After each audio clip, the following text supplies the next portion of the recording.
gasgata ni gimbiyata, komai wuya da daɗi ni na faɗa kina zuciyata.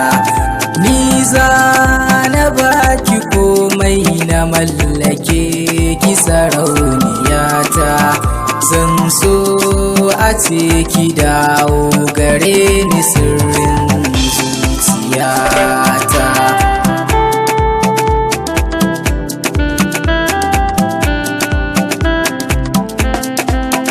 Zan so ki mance abin da ya faru kin ji masoyiyata, na san ƙaunar ki ce ɗai za ta yi min rigata.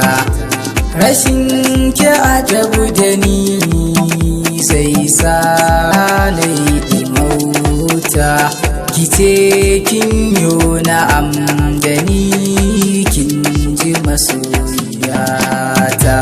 Da san ka a zuciyata, da wuri ka nuna gata, ƙaunar ka na ƙara girma a zuciya masoyina.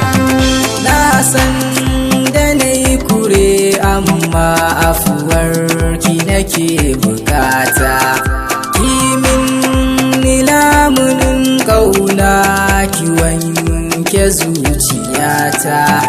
Wai yau ina za na sa kaina kin ki fahimta, ban so a ce kin zamto sanadin rasa rayuwata.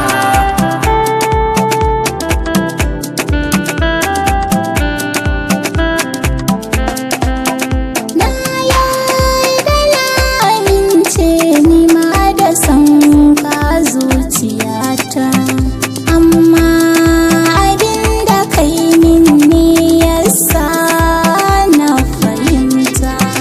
Ni ma na cikin wani hali kan kai min da rata, ƙaunar kana gudana zuciya dare da rana.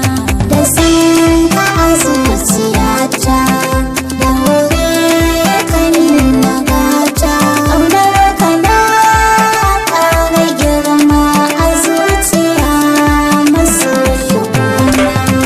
Tilas na goda Allah don ka bani sahibata.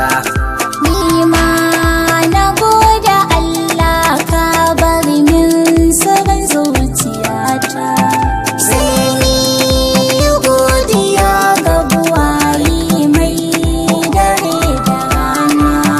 Sai yau na gane cewa soyayya tana a raina. Ka na ƙara girma a zuciya masoyina. Abba ai Mahmud known as Atfan